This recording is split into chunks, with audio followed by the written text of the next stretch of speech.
Buenas tardes, bienvenidas, bienvenidos, bienvenides a un nuevo programa de Abogados de Radio. Hoy acompañada por otro co-conductor.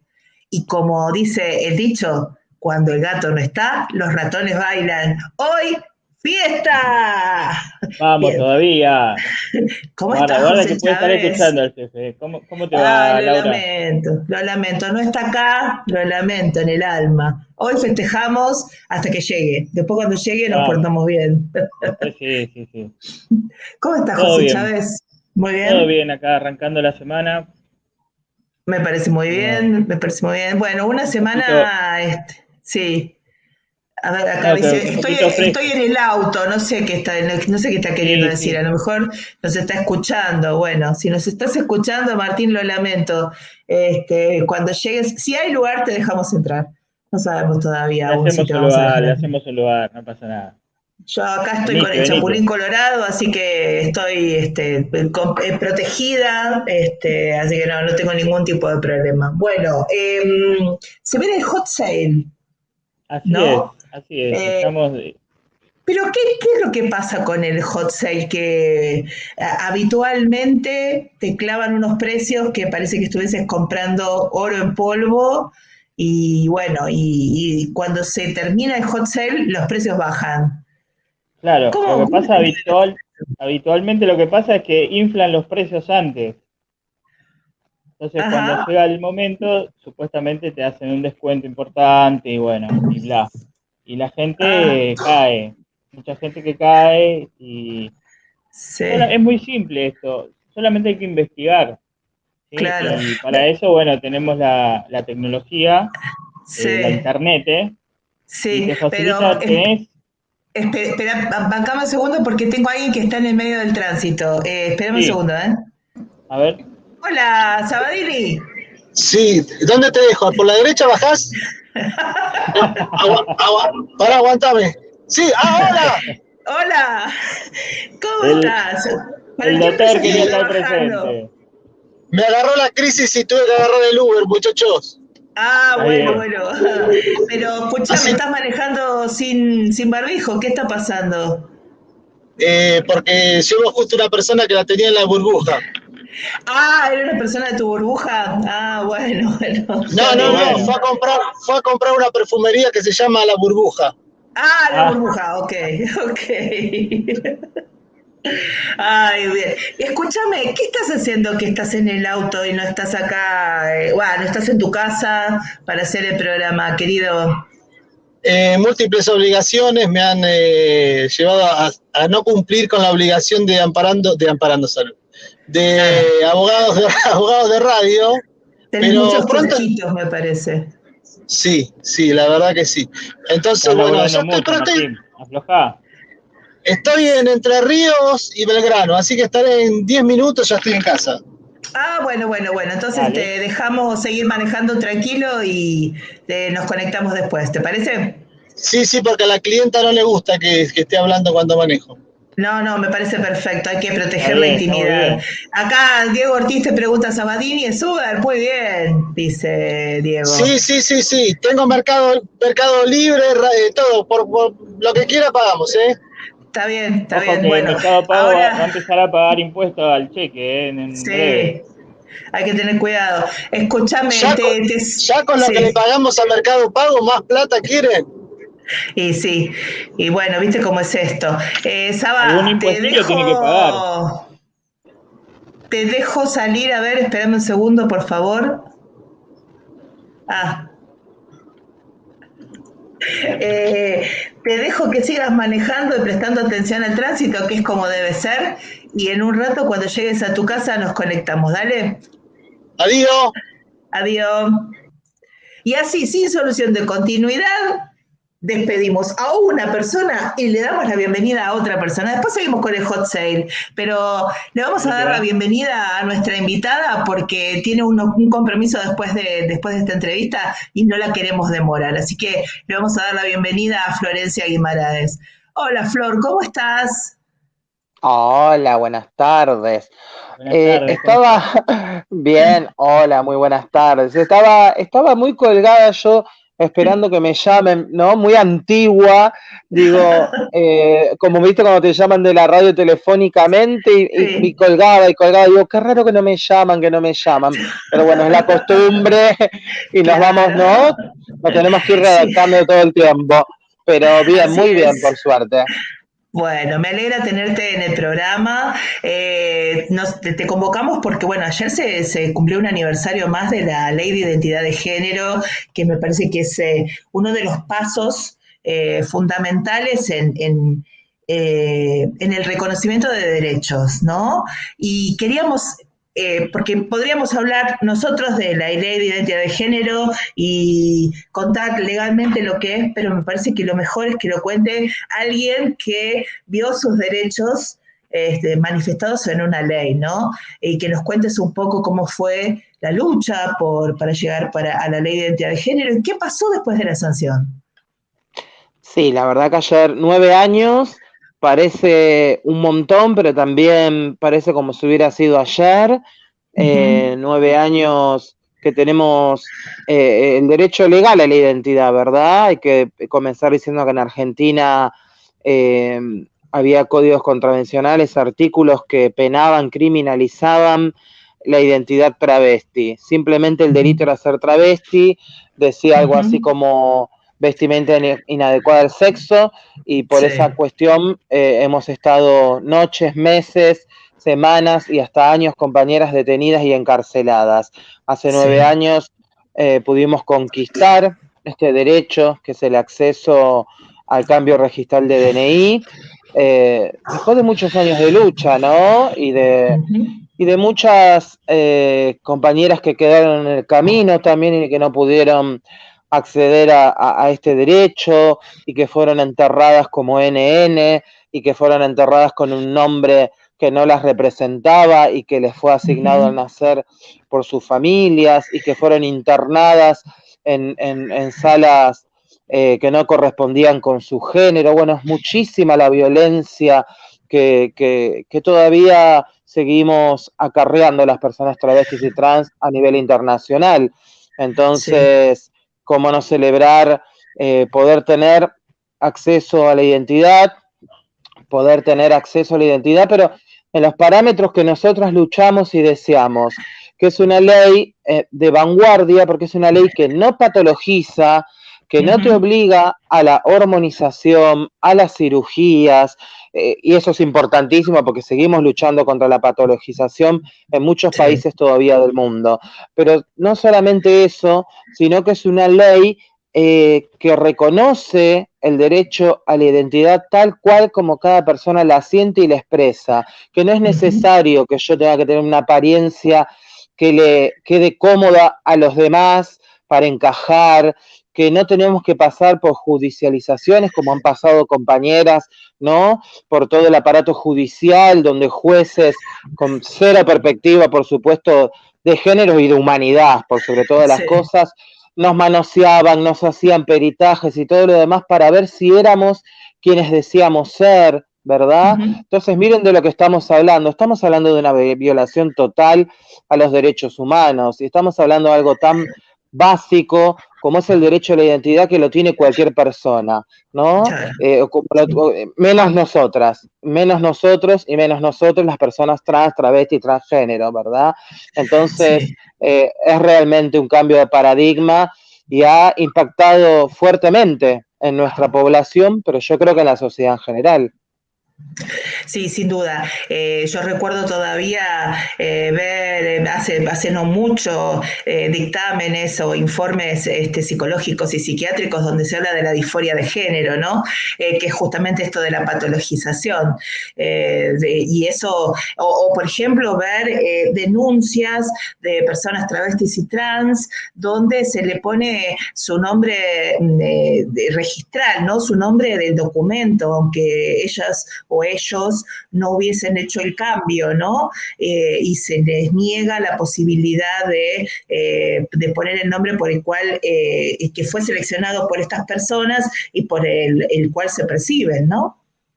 Sí, una violación total a la propia ley de identidad de género, porque acá viene el lado B, digamos, ¿no? Conmemoramos, celebramos, pero todavía hay mucha resistencia a reconocer la ley, a respetarla, pero sobre todo una resistencia por parte de las instituciones, ¿no? La institución educativa, que es un lugar muy resistente todavía ante la ley de identidad de género, sobre todo con las niñeces y juventudes travestis y trans, el Poder Judicial, que es un lugar al que muy pocas de nosotras accedemos, porque siempre lo que ha hecho la justicia del Poder Judicial ha sido criminalizarnos, no solamente por nuestra identidad, sino también por la manera de subsistencia que tenemos, que es impuesta, que no es elegida, y que tiene que ver con la prostitución, con estar condenadas a la prostitución. Entonces nos llevaban histórica y nos siguen llevando presas, no solamente por ser trabas, sino también por ser personas en situación de prostitución, ¿verdad? Entonces hay muchísimas resistencias, hay una violación a la ley de identidad de género, y en todos los ámbitos públicos y del Estado, y lo dice la propia ley, no es necesario tener hecho el cambio registral de DNI, alcanza simplemente con mi declaración, con que yo te diga, mi nombre es Florencia, no importa lo que vos ves del otro lado, cuál es la lectura que vos haces binaria, corporal, y que tenemos en la cabeza muchas veces las personas, porque eso nos atraviesa a todas las personas, ¿no? No importa con nuestra mirada, sino que hay que respetar la ley, y si yo te digo que me identifico como Florencia y vengo con bigotes, soy Florencia, punto y aparte. Eso es lo maravilloso de la ley, pero por supuesto tenemos que decir que hay mucha resistencia, porque sabemos que sucede en todos los espacios públicos y estatales, que hay resistencia a todos los nuevos cambios de paradigma, pero sobre todo a las personas que rompemos con todas las normas establecidas, y que falta muchísimo y mucha perspectiva, no solamente de género, sino hoy estamos hablando de una justicia feminista y transfeminista, sino perspectiva LGTBI, que es algo que excede y que no siempre está ligado, por supuesto, para nada, con el feminismo o el transfeminismo. Debe ser mucha más amplia la mirada que debemos tener, ¿no? Toda la sociedad debemos participar de todos estos cambios sociales, porque impactan en todas las personas. Claro, claro.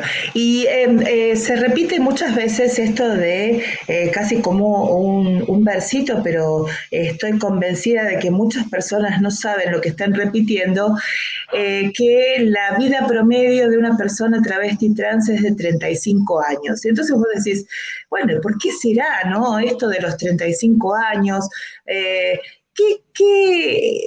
¿de qué hablamos cuando hablamos de transfemicidios sociales? ¿Qué es lo que ustedes reclaman cuando dicen, nosotras como travestis trans tenemos una vida promedio de 35 años y muy pocas podemos pasar esa expectativa de vida? ¿De qué estamos hablando cuando hablamos de eso? Sí, estamos hablando, por supuesto, primero y principal, de una gran violencia estructural que atravesamos las personas travestis y trans. Por eso hablamos de travesticidios sociales, transfemicidios, ¿no? Por eso luchamos intensamente en un juicio que fue histórico y sentó precedente en Latinoamérica, que lamentablemente fue el juicio por el travesticidio, por el crimen de odio de nuestra compañera Diana Zacayán, mentora de la ley de identidad de cupo laboral, perdón, y también parte de la ley de identidad de género. Pero cuando hablamos de travesticidios sociales, estamos hablando de todo un sistema que nos condena a estas muertes evitables. Esa es la palabra, como lo decía Luana Berkins. Son muertes evitables, son muertes que tienen que ver con la expulsión temprana de nuestros hogares siendo niñas, ¿no? Y el trampolín directo a la prostitución. Imaginen esos cuerpos, nuestros cuerpecitos de niñas, de jóvenes, de adolescentes, siendo manoseadas, violentadas, violadas por cientos de miles de varones que consumen prostitución, de todos los extractos sociales, de todos los lugares, jueces, políticos, policías, mecánicos, absolutamente todos, ¿no? ¿Cómo llega un cuerpo de una niña que es arrojada a ese sistema tan violento a los 35 años de edad? Cuando inclusive nuestra sexualidad empieza a desarrollarse muchas veces en la prostitución, donde no sabemos ni siquiera qué nos gusta, qué nos podría llegar a gustar, porque es un otro, aprovechándose de esa situación, quien te dice lo que tenés que hacer y dejar de hacer, para que vos puedas bajar de ese coche con 10, 20, 100 pesos para comprarte un sándwich, para comer, para pagarle al fiolo, para pagarle al comisario, para pagarle al remisero que te lleva al hotel, y encima muchas veces también juntar la platita para enviar a tu familia, que seguramente está en un empobrecimiento total, donde venimos muchas veces de hogares que están atravesados por múltiples violencias, y entre ellas la violencia de género a nuestras madres, si es que tenemos hermanas, etcétera, etcétera. Entonces imaginen cómo puede llegar un cuerpo, ¿no? ¿Cuál es la tolerancia que puede llegar a tener y no solamente un cuerpo, la psiquis y todo lo demás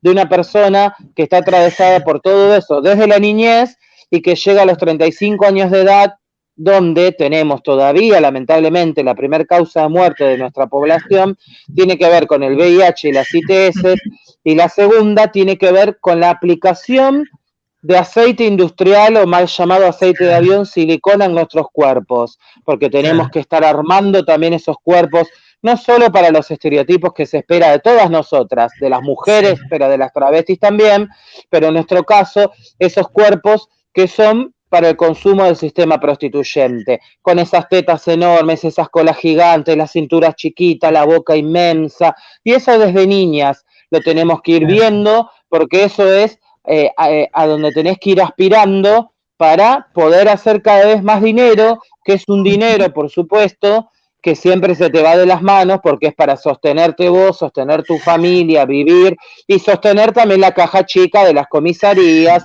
y de todos los sistemas que ya conocemos, ¿verdad? Entonces, después tenemos que estar hablando de una expectativa de vida de 35 años de edad, que no es solamente en Argentina, sino en toda Latinoamérica, en comparación con Europa, que por supuesto tiene sus problemáticas, pero son muy distintas a las nuestras, porque se da justamente en Latinoamérica, donde las personas travestis manifestamos nuestra identidad de género desde niñas, donde no terminamos la escuela, donde no terminamos ni en la primaria ni la secundaria, y mucho menos llegar al terciario. Por supuesto que siempre hay excepciones a la regla y hay personas que sí lo han hecho y lo pueden hacer, pero no en términos generales. El último informe que tenemos da cuenta de que el 80% de las personas travestis y trans en Argentina aún hoy subsiste de la prostitución. Y miren qué paradójico que en la misma encuesta que fue hecha por el Ministerio Público de la Defensa, se le pregunta a las personas qué desearían de su vida y el 80% responde tener un trabajo, ¿no? Claro. O sea, estamos todas en prostitución, pero lo que deseamos es realmente un trabajo. Entonces nadie nos pregunta qué es lo que queremos de nuestras vidas, qué es lo que deseamos, qué necesitamos, ¿no? No somos oídas, siempre estamos en los márgenes, en la clandestinidad, de noche, en esas llamadas zonas rojas, a las orillas de los ríos, en esos corralitos de las pobres donde morimos inmersas las travestis, ¿no? Me parece muy importante poder visibilizar todas estas cuestiones. Hay una sociedad que todavía no despierta, todavía no estamos las personas travestis y trans, por más que hoy tengamos compañeras en el Estado, todavía no somos realmente parte de la agenda de los gobiernos y de la agenda emocional de toda la sociedad, ¿no? Claro. Yo quiero ver a mis compañeras travestis, y me incluyo a mí misma, sentada los domingos comiendo en la mesa de nuestros compañeros, por lo general siempre somos amadas y deseadas entre cuatro paredes, encerradas, nunca en lo público, no conocemos a la familia de nuestros compañeros, siempre estamos rodeadas de lo clandestino, somos como la vergüenza, o como decía Leana Berkins, somos como esa identidad cloacalizante donde se deposita toda la miseria y la mierda de la sociedad. Tenemos que empezar a romper con esto. Necesitamos vidas libres de violencia, de discriminación, necesitamos ser tenidas en cuenta como todas las personas, y no solamente para que consuman nuestros cuerpos o para ser las bufonas de la corte o para ser la travesti que está en el mundo del show y del espectáculo para hacer reír a los demás cuando dice que se le nota el bigote, ¿no? Claro. Queremos vidas realmente íntegras, completas, placenteras, donde podamos hacer y deshacer lo que tengamos ganas de hacer y deshacer, y no donde tengamos que vivir siempre bajo imposiciones. Y para ir cerrando un poco la nota, te pregunto, ¿Qué opinión te merece esto de que algunas personas hayan podido llegar a los medios masivos con su identidad? ¿Favorece al colectivo trans travesti estos ejemplos o lejos de favorecer estereotipa y ridiculiza? ¿Qué mirada le das vos a estos casos puntuales que llegan a los medios masivos de comunicación? Sí, yo creo que ha variado a través del tiempo. Yo creo que en su momento quizás tendía un poco más a estereotiparse o a ser tomadas para el chiste, pero también era una manera de llegar a esos lugares, era la manera que había, ¿no? A través de, volvemos a lo mismo, mostrar el cuerpo en un teatro de revista o estar en una novela donde éramos el personaje pintoresco que siempre estaba en la clandestinidad y todo el mundo se reía, pero eso se ha ido transformando y eso creo que tiene que ver con la conciencia social que hemos tomado colectivamente muchísimas personas, pero sobre todo la comunidad travesti trans, donde hoy los contenidos son diferentes, donde hoy podemos ver y hemos visto en programas que ve toda la familia, como quien dice, entre comillas, donde se cuentan verdaderas historias de las personas travestis y trans, historias de amor, historias de juventudes, donde hay compañeras travestis que hoy son entrevistadoras, que son periodistas, que tienen otros roles, ¿no? Obviamente que todo esto se da muy a cuentagota y nosotras lo que estamos pidiendo es todo con urgencia, porque nuestras necesidades no entienden de las burocracias que se aplican en todos lados, ¿no? Necesitamos cambios reales, profundos y urgentes, porque al mismo tiempo podemos tener compañeras, no sé, como una Flor de la B, que ha podido llegar a lugares inimaginados para muchas de nosotras, pero que lamentablemente sigue atada a su genitalidad, porque se siguen riendo de ella, porque siguen poniendo en duda que si es madre, que si no es madre, que qué pasó ahí con esas criaturas o qué deja de pasar. Siempre de una manera o de la otra, los medios de comunicación, porque hay que decir la realidad, masiva y hegemónicamente, son dirigidos y el poder es de las personas cis heterosexuales, que son quienes dominan el mundo, bajan línea y no terminan dejar de desarrollarnos como corresponde, ¿no? Entonces, esto sigue pasando. Bueno, ponemos a la travesti o a la persona trans o a la mujer trans o al varón trans, pero hasta ahí nomás, ¿no? Nunca es en una cuestión íntegra donde podamos manifestarnos completa y libremente. Es siempre hasta ahí nomás, siempre hay como, bueno, hasta ahí vamos a dejar que lleguen, no más de ahí, ¿verdad? Entonces, me parece que sí hemos cambiado, por supuesto, la sociedad ha cambiado y tiene que ver también con el empuje que le damos nosotras y nosotros como comunidad LGTBI, los feminismos, los transfeminismos y toda esta nueva ola, etcétera, de la que venimos hablando hace un par de años, pero todavía falta mucho, ¿no? Falta muchísimo porque nos encontramos, volvemos a lo mismo, con las resistencias. Como hay resistencias en las instituciones del Estado, también están en los medios de comunicación que cuando matan a una compañera, no sé, hace 2 semanas, se dedican a poner el nombre y apellido que salía en el documento, violando la ley de identidad de género. Hoy nos seguimos preguntando dónde está Tehuel, los medios de comunicación, esto no lo levantan, pero si fuera una niña o una mujer cisgénero, estaría toda la sociedad plantada en la Plaza de Mayo, pero como es un pibe trans empobrecido del conurbano, esto no llega. Y también con Tehuel sucedió que no se respetó su identidad y los medios hegemónicos de comunicación dijeron el nombre que le fue asignado al nacer. Entonces, todo el tiempo estamos en ese ida y vuelta, ¿verdad?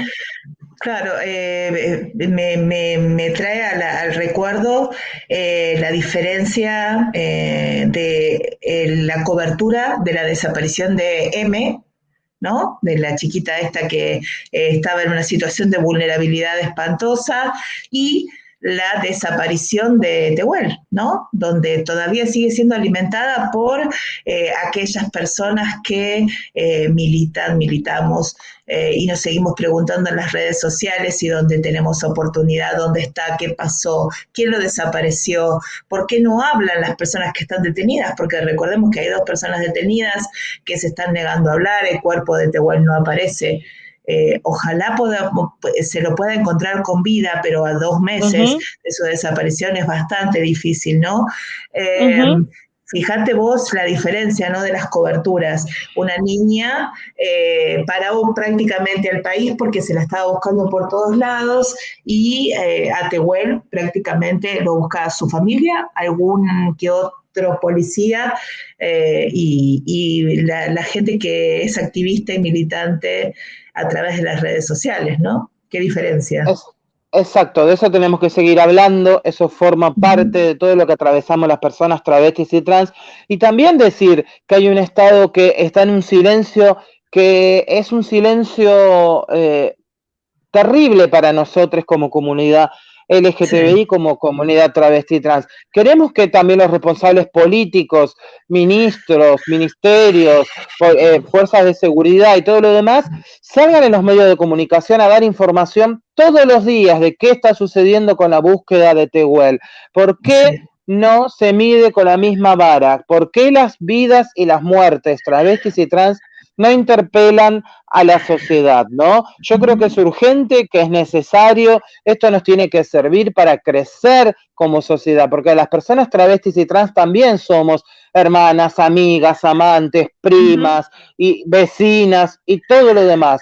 Pero ¿qué pasa cuando desaparecemos? Porque nosotras las travestis hemos levantado múltiples banderas, no solamente luchamos por los derechos travestis y trans, luchamos por los docentes, por la clase trabajadora, salimos a marchar por Luciano Arruga, por Mariano Ferreira, por Micaela García, todo el tiempo, porque somos de la clase trabajadora y porque comprendemos de las violencias y las desigualdades, nos ponemos las luchas al cuerpo, pero cuando pasa con una persona travesti trans, no sucede lo mismo.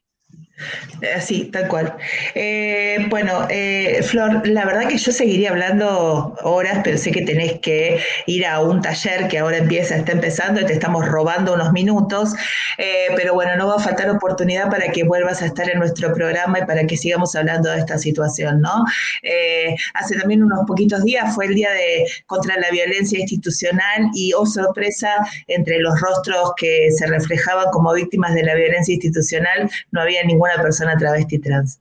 Exactamente. Vaya, Justo y precisamente cuando hoy hablábamos de la violencia institucional, exacto, que sigue ejerciéndose y que se ha ejercido históricamente, y por eso exigimos una ley de reparación histórica para las compañeras adultas mayores que fuimos detenidas y salíamos a la calle a comprar el pan y nos llevaban de los pelos por un artículo que decía vestimenta inadecuada al sexo. Son años de encarcelamiento, de vejaciones y de violaciones por parte de las fuerzas represivas del Estado. Así que memoria, y queremos ser parte también de la memoria, y queremos también que se exija la aparición de Tehuel y de cada vez que asesinan a una travesti y trans. Así que muchas gracias a ustedes, y cuando quieran, Flor, me tienen por acá. Dale, te tomo la palabra. Gracias, Flor, por estos momentos en Abogados de Radio. Un beso. Un beso enorme. Chao, hasta luego. Chao. Bien, bueno, qué lindo, me encanta, a mí me encanta escucharla, Florencia, la verdad que disfruto escuchándola. Sabe un montón, porque sabe un montón, porque vivió un montón, porque todo lo que ella te cuenta no se lo contaron. Es algo que ella vivió, es algo que ella percibió, ¿no? Y eso es lo más importante, ¿no? Las experiencias que cada una de las personas tiene. Así que es muy interesante hablar con ella. Yo ya lo tengo conectado a Oscar, pero vamos a dar un poquito más de misterio, porque el culpable de que esté conectado Oscar, pero no está conectado él, es por supuesto Martín Sabatini. Y le vamos a tirar la pelota al campo del doctor Sabatini, que esperemos que se conecte pronto, porque si no yo empiezo la entrevista y nuevamente lo saco del medio. No sé, está muy bien. Vivo, ¿no? Así que, Oscar, te pedimos un cachito de paciencia, que ya estamos conectados, conectadas con vos. Antes de que habláramos con Florencia, nos estabas contando, José, de estos engaños del hot sale, ¿no? Y que había algunas páginas donde se podía conseguir información. Exacto, donde vos podés seguir el historial de precios de un producto y compararlos con la supuesta oferta que te está ofreciendo en estos en estos Ajá. días del hot sale. Sí. Bueno, una de las páginas se llama Baratómetro. Baratómetro. Sí. Ujú. Y bueno, como decía, permite comparar los precios y seguir el historial, ¿sí? Sí. Del valor de un producto X que vos estés buscando. Bien. Lo mismo, tenemos otro que se llama Comparada City. Comparada City. Sí. Ajá. Después otro se llama Historial de Precios. Sí. Ya te lo dice Bien. todo. Así que bueno, ahí te podés Buenísimo. meter en cualquiera de esas. Sí. Y no caigas en la primera oferta, ¿no? Claro, eso es lo que hay que del evitar. hot sale. Exactamente, eso es lo que hay que evitar, Sí. dejarse llevar por la primera impresión, que es muy Ujú. tentadora siempre. Siempre hay que Claro. tener un poquito la cabeza fría y bueno, Sí. buscar, investigar. Bien. No es la primera vez, entonces, bueno, ya tenemos que estar un poco más curtidos con este tema. Sí. Bueno, los fanáticos, tranqui, investiguen. Tranca palanca. Muy bien, señor, ya apareció el doctor Sabadini, así que lo vamos a hacer Apareció. ingresar a este sagrado recinto con ustedes, la estrella de la noche, el doctor Armando Martín Sabadini. De pie, por favor.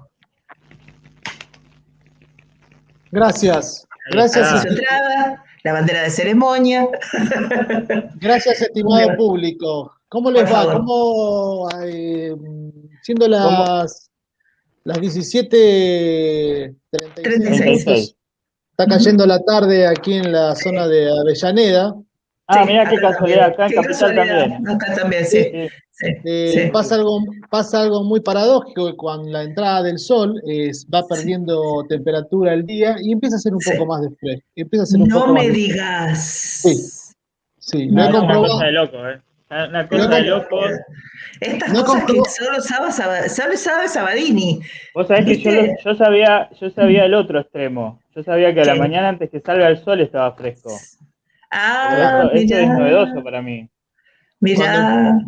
En su momento, cuando empezaban a levantarse las persianas a las 9 de la mañana, empieza a cambiar el aire, porque bueno, entonces ahí hay como un movimiento Claro. Sí, también anticíclico. Todo esto me sí. lo dio, todo esto me lo dio, todo esto me lo dio los 51 años de vida que tengo. ¡Feliz ¡Ay, feliz cumpleaños, doctor! cumpleaños, Sabadini! ¡Feliz cumpleaños! Le tengo que dar el pie para todo, ¿eh? Qué grande. Sí, feliz cumpleaños. Ya te está llegando el regalo, ¿eh? Paciencia. Es Está solo en cuestión de camino. paciencia. Ya Bueno, está, casi llegando. acá tocan Sí, tocan el timbre y yo bajo con el DNI y con sí, una virome. baja con el DNI y baja con alguien que te ayude porque es muy grande el regalo. Es grande, es grande. Sí, es muy Ah, grande. muy bien, Hicimos muy un bien, muy esfuerzo bien. de producción, sí. Así que bueno, nada, a ver, acá hay una oyente que te saluda, María Zulma Gamarra, muy feliz cumpleaños. María Zulma Gamarra, Gracias. le mando un gran abrazo a María Zulma Gamarra, gran compañera de trabajo. Ajá, Eh, muy bien. mire lo que le digo, me enseñó un Sí. montón de cosas. Bien, bueno, María Zulma, para el próximo lunes te esperamos en el programa para que nos cuentes las intimidades del doctor Sabadini como No, compañero de trabajo. Por supuesto, lo sacaremos a Sabadini del aire para que no pueda refutar nada de lo que nos contás. Así que, listo, muy, está cerrada la nota para el lunes. muy aburrido como Bien, compañero de trabajo. muy bien. ¿Sabe a quién tengo?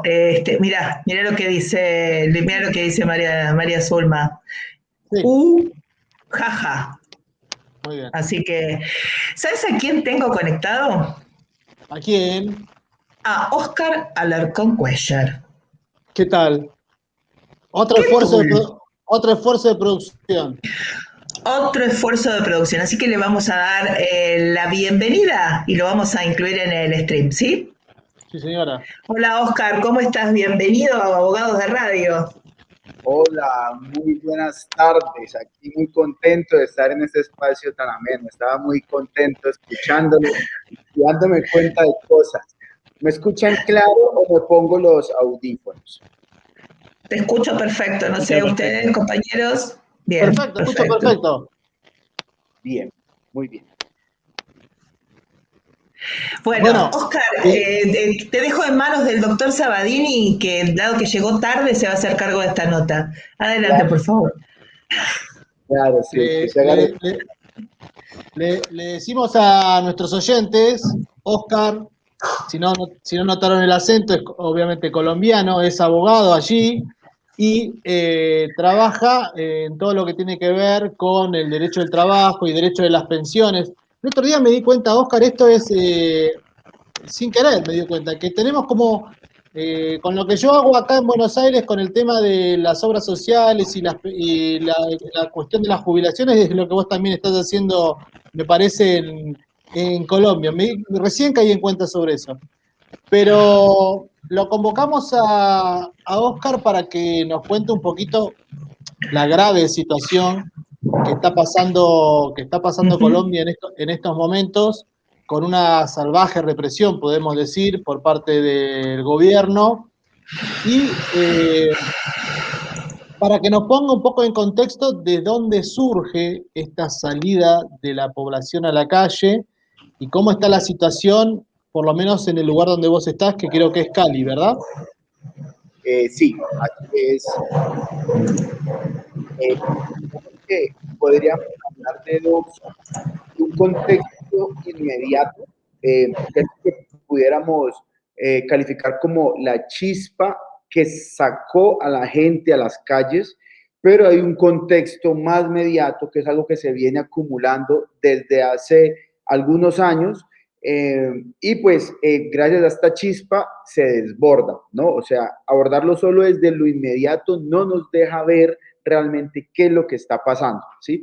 Entonces, pero empiezo por allí y en la medida pues que vamos charlando, si ustedes desean, me solicitan y vamos un poco más atrás, que es lo que va a permitir que entendamos de manera más global qué es lo que está pasando. Aquí mismo en Colombia hay mucho debate sobre qué está pasando, sobre a dónde vamos, ¿sí? Hay menos debate en cuanto al diagnóstico de las causas, pero hay mucho debate hoy sobre qué está pasando con el paro, a dónde se dirige y cuál es la crisis. Todos los días hay nuevos elementos. Por ejemplo, ahorita les voy a contar que anoche hubo unos disparos y hubo heridos, pues una cantidad de indígenas a manos de grupos de civiles con apoyo de militares. Y con esas noticias nos levantamos esta mañana pero esa noticia de los 8 indígenas heridos es la punta del iceberg de una estrategia de terror que es lo nuevo que está haciendo el gobierno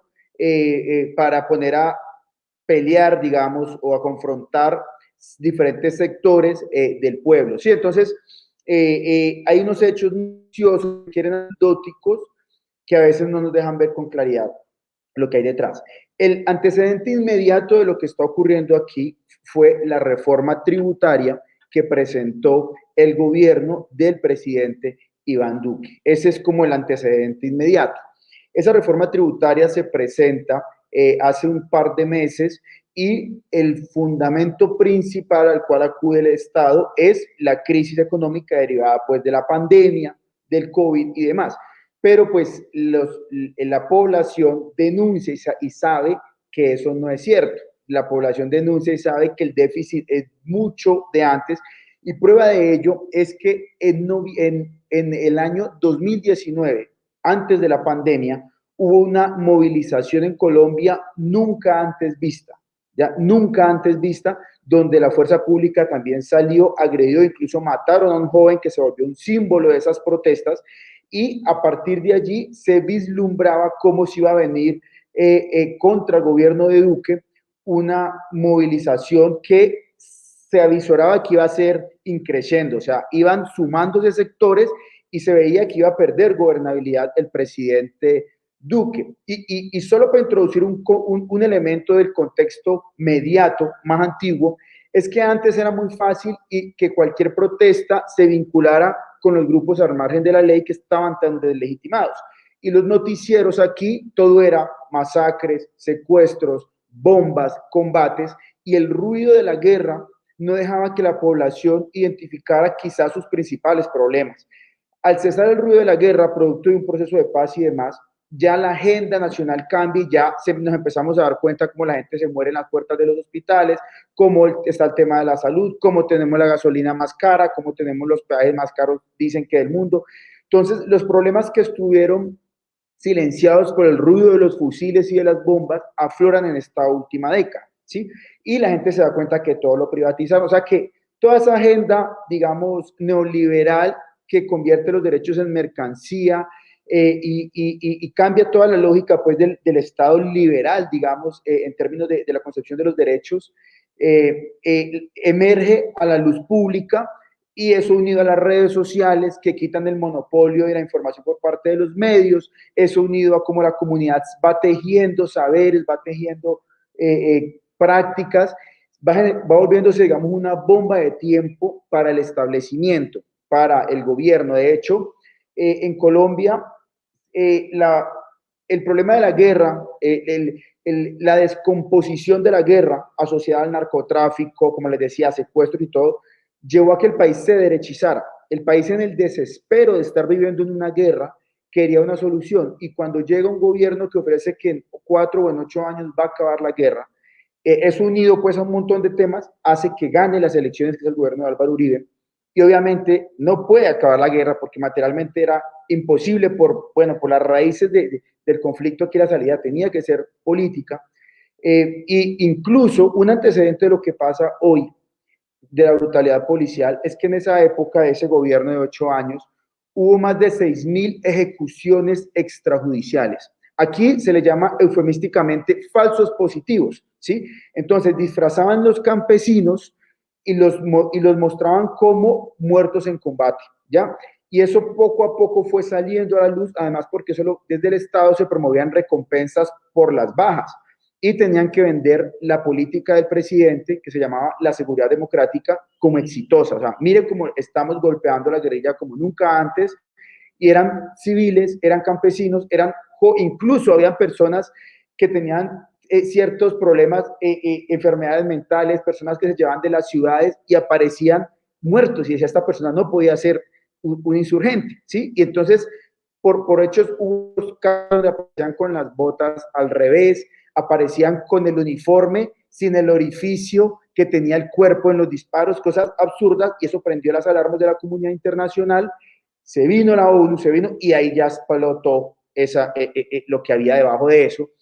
Entonces, digamos, ese es el antecedente. O sea, aquí tenemos un tema con la fuerza pública que ahí es algo histórico, es como una doctrina con la cual han enseñado a nuestra fuerza militar, porque éramos un país que veníamos en un conflicto. Entonces, todo lo que es social se vuelve un tema de orden público, y eso es lo que hoy está sufriendo la gente. Entonces, el antecedente inmediato de la reforma tributaria, el inmediato es un poco más lo que les he venido contando, y esta reforma tributaria plantea como una reforma que golpea de manera inclemente a la clase media, especialmente, y no toca para nada a los grandes capitales ni al sector financiero, que es lo que pues siempre se ha hecho. En el 2019 hubo una reforma antes de la pandemia que dio billones de pesos en exenciones al sector financiero.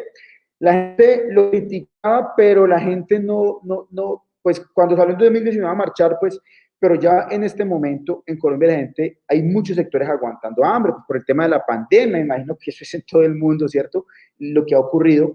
Entonces, cuando sale el tema de esta reforma tributaria, ya el pueblo estalló, porque además hay otras denuncias. Por ejemplo, les voy a dar un solo dato. Colombia estaba negociando la compra en este momento, justo eso es un logro de las movilizaciones, ¿sí? Y con este dato cierro la respuesta a esta pregunta, y ustedes ya me van orientando en qué más, porque si no, aquí me quedo. Y es, la reforma tributaria esperaba recaudar unos 37 billones de pesos, pero en un año, pero estaba Colombia al mismo tiempo que decía que no tenía dinero, comprando unos 14 aviones caza por 23 billones de pesos. O sea, más de la mitad de lo que iban a recaudar en reforma tributaria se estaba yendo a comprar unos aviones que son para enfrentar conflictos internacionales. Pues tenemos el tema aquí que somos la punta de lanza frente a Venezuela, hay muchos temas allí que entran.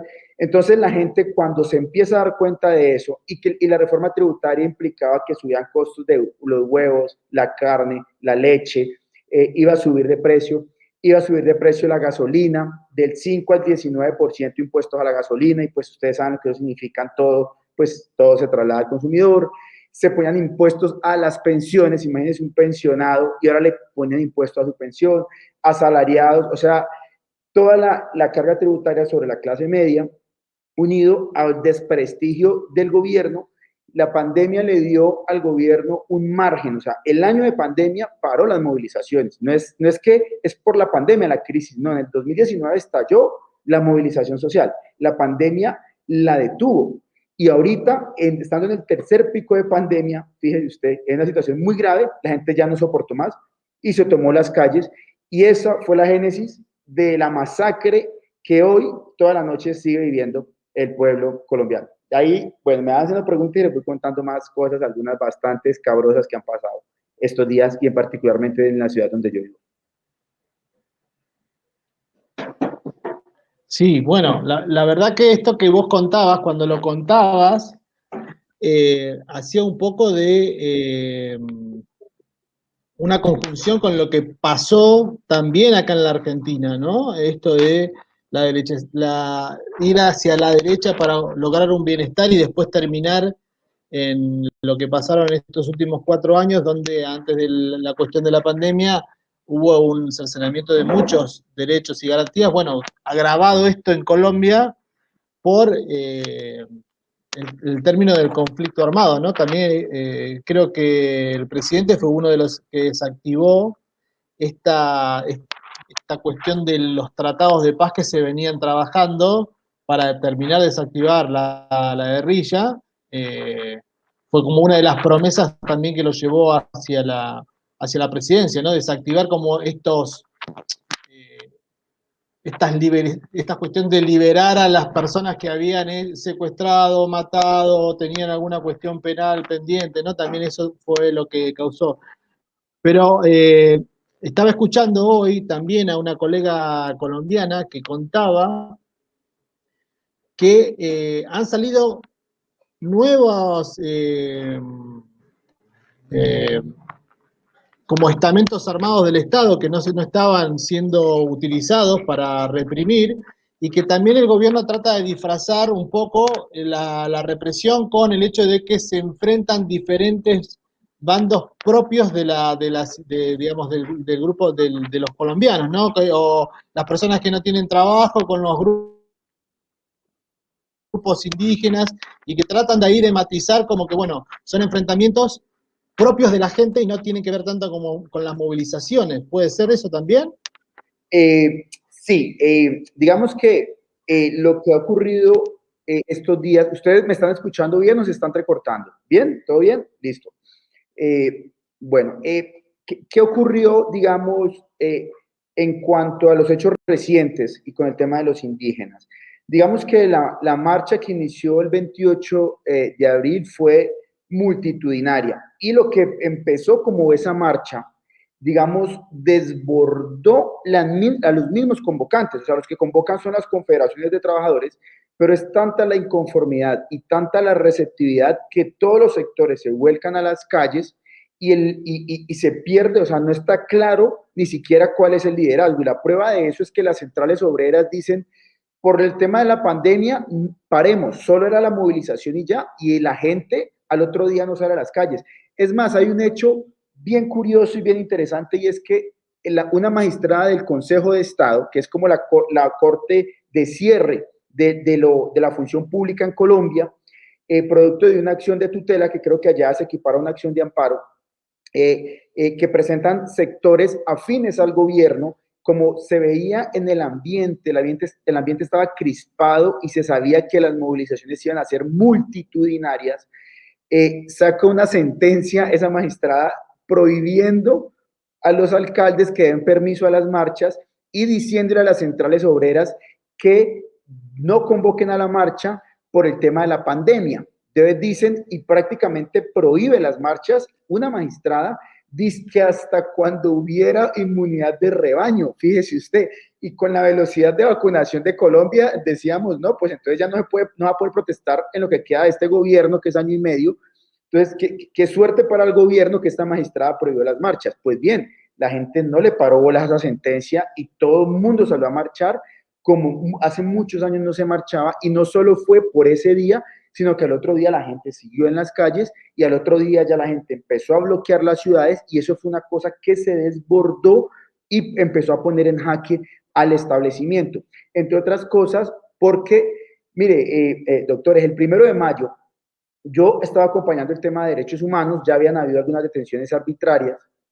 Yo nunca había visto la ciudad así. Uno caminaba en los barrios y todos eran llenos de banderas de Colombia, o sea, todo el mundo salía a los balcones a aplaudir, a bailar, o sea, ahora una marcha colorida, alegre, casi un carnaval, y no lo que los medios muestran de incendios y demás, que general, siempre hay algunos grupos anarquistas que salen y quiebran unos vidrios, pero la marcha fue algo multitudinario, fue pacífica, y eso fue lo que prendió las alarmas realmente, y a partir de allí empezó la brutalidad y la represión policial. Ya en este momento tenemos decenas de muertos, de desaparecidos, casi 1000 detenciones arbitrarias.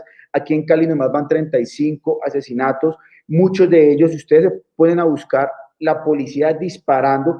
Y otro elemento es que la policía no está identificada. Aquí la policía, tú miras, ninguno se le ve nombre, número, son anónimos totales, y disparando es un tema muy, muy grave. Entonces, ¿qué ocurrió anoche?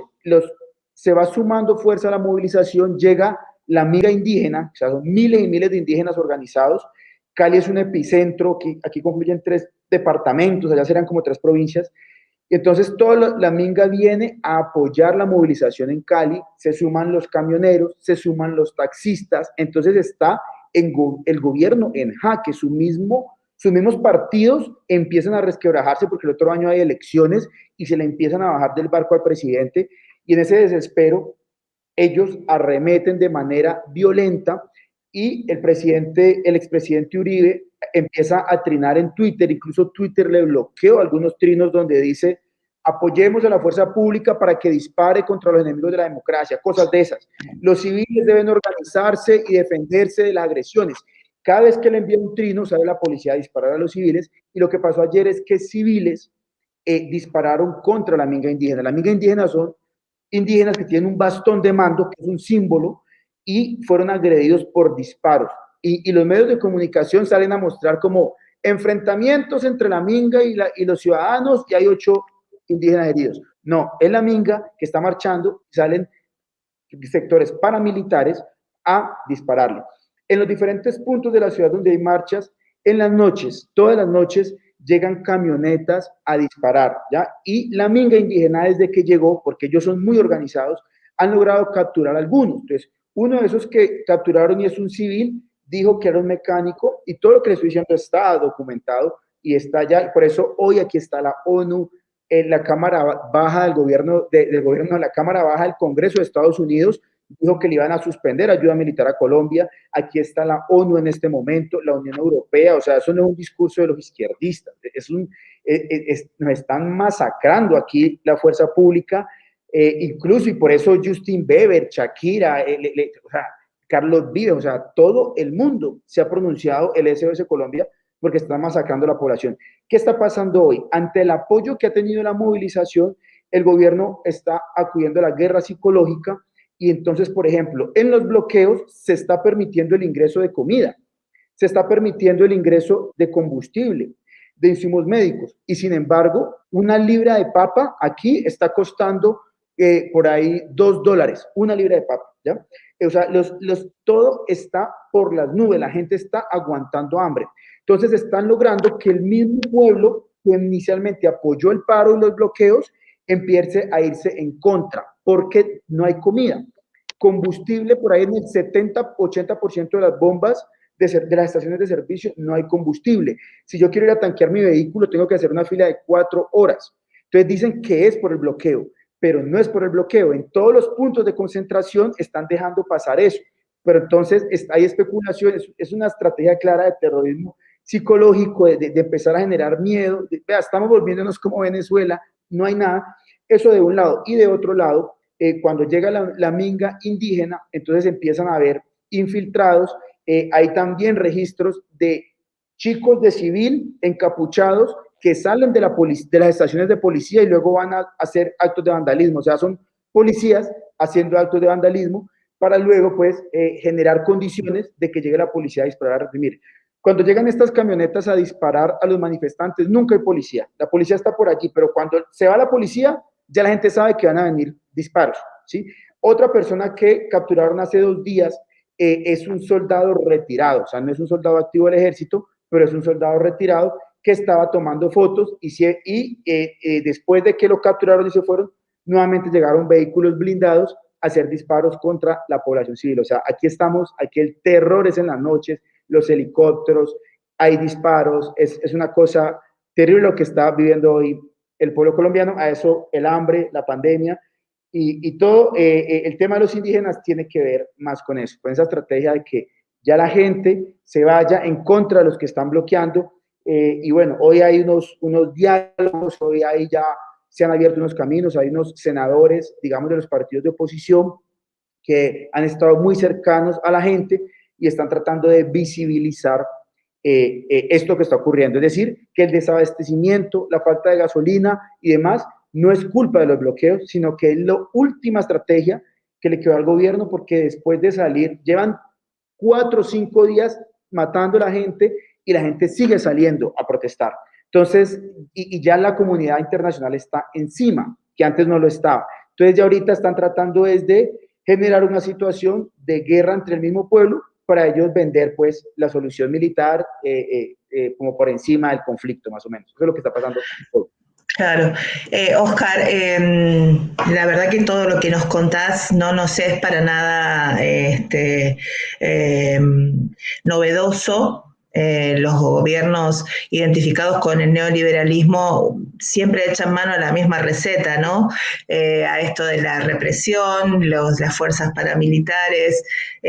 Estaba leyendo acá en un diario local que hace una suerte de resumen y dice: desde que se inició el paro nacional en Colombia y hasta el 5 de mayo, o sea que esto está desactualizado por 5 días, la organización registró 1.708 casos de violencia del aparato represivo, 37 homicidios cometidos por la policía, 222 víctimas de violencia de esa fuerza de seguridad, 831 detenciones arbitrarias de manifestantes, 312 intervenciones violentas por parte de agentes estatales, 22 víctimas de agresión en sus ojos, y eso nos hace acordar mucho a Chile, ¿no? 110 casos de disparos de armas de fuego provocados. Ahí se me fue la página por dejarlo entrar a Sabadini, como siempre la culpa la tiene Sabadini. 22 víctimas de agresión en sus ojos, 110 casos de disparos de arma de fuego provocados por la policía, y mira vos esto que es muy interesante: 10 víctimas de violencia sexual por parte de esa fuerza pública. Todo esto es como que nuevamente nos llama a las protestas en Chile, a las protestas que con sus condimentos y sus características vivimos acá cuando fue tratada en el Congreso la reforma previsional, ¿no? Donde se vivieron 2 días de muchísima tensión en las puertas del Congreso, donde también se nota muy bien de qué lado están los gobiernos cuando en el medio de todo este caos Iván Duque se hace un sitio para ir a Miami a hablar en un foro junto con Lenín Moreno, con Mauricio Macri y con, no me acuerdo quién era el otro presidente o expresidente que había estado, Sebastián Piñera. Todos más o menos cortados por la misma tijera, diríamos acá, ¿no? ¿Qué es lo que hoy más allá de esta cosa que tiene que ver con el desabastecimiento y que hace que la gente, bueno, afloje un poco a este apoyo al paro, ¿cómo crees vos que se puede encontrar una salida a esta situación que se planteó? ¿Cómo ves que puede llegar a ser esa salida? Sí. Bueno, es una pregunta muy, muy interesante, y hoy esta mañana en el chat tenía un pequeño debate con un amigo y decía: es que nos matan y nos derrotan y nos van a dañar el paro. Y yo le decía: no, es que son tan hábiles que le hacen creer a la gente que fue derrotada cuando la gente ganó. Mira, con este paro se tumbó la reforma tributaria. Con este paro se tumbó al ministro. Con este paro, una reforma a la salud que está en el escritorio ya de los congresistas, que profundiza el modelo pues, del negocio sobre el tema de la salud en detrimento de los derechos, está herida de muerte. O sea, en la medida en que en el paro se enarboló la bandera también de la reforma a la salud, todos los partidos de gobierno han salido a decir, no, nosotros no apoyamos la reforma. O sea, la reforma, como dijo Mario Benedetti en un poema, es un niño muerto. O sea, apenas la erradicaron, pero ya está muerta. Entonces, yo le decía a mi amigo, le decía, hermano, es un triunfo, porque esto no había pasado hace años, de que el pueblo en las calles tumbe unos elementos de la columna vertebral de la agenda del gobierno neoliberal. Tumbaron una reforma, tumbaron un ministro y tienen herida de muerte otra reforma. Yo creo que el movimiento tiene que analizar cómo se repliega y le da un respiro a la gente y se prepara para dentro de 1 o 3 meses, bueno, ¿cuál es la agenda del movimiento social? Y volver a salir, ¿sí? Porque el paro no puede ser eterno y tampoco se trata de que hayan mártires que todos los días maten gente, sino que ya se puso al establecimiento, pero sobre todo la gente aprendió. Hoy, la gente de las ciudades hoy está viviendo lo que durante 50 años han sufrido los campesinos, y es el terror estatal, ¿sí? Que en esos territorios era terrible y en las ciudades no nos dábamos cuenta. Hoy las ciudades están viviendo ese terror. Entonces, yo creo que en 1 año hay elecciones en Colombia. Habían unos también muy radicales que pedían la cabeza del presidente, que el presidente renuncie. Y yo decía, hombre, eso para mí no está bien, porque eso da lugar a que sectores de ultraderecha lleguen a vendernos el orden en el medio del desorden de querer tumbar al presidente. Yo digo, si mañana hay elecciones, no va a ganar la derecha. Hoy, como está el país, ganará una propuesta alternativa. Yo estoy seguro que si mañana hay elecciones, gana una propuesta alternativa por primera vez en 200 años de república. Aquí nunca ha habido algo diferente a la derecha. Siempre los han matado y por eso ha habido conflicto. Aquí hay una historia, pero aquí disfrazada de la democracia más antigua, porque no tuvimos los golpes militares de Argentina, Chile, Uruguay, etcétera.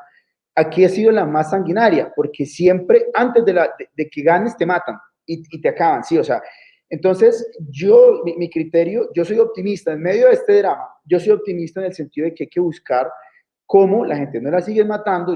Y digo, la gente, el movimiento debe garantizar el abastecimiento como lo ha venido haciendo ahora y replegarse. Yo soy del criterio de parar y hacer movilizaciones, qué sé yo, cada semana, o sea, mantener una actividad y que se sigan tejiendo esas redes entre las mujeres, los ambientalistas, los sindicalistas, todo lo que ha generado el paro, pero sin ponerse la gente de carne de cañón, y en 1 año hay elecciones. Yo creo que hay que mantener vivo eso, y yo en ese sentido soy muy optimista y creo que sí se derrotó al gobierno, sí fue una gran victoria del movimiento social, y creo que ojalá tenga la madurez y los chicos de lo que llaman la primera línea, que son los que están al frente de los bloqueos, confrontando con la fuerza pública, se bajen un poquito de esa euforia y esa rabia que uno la comprende.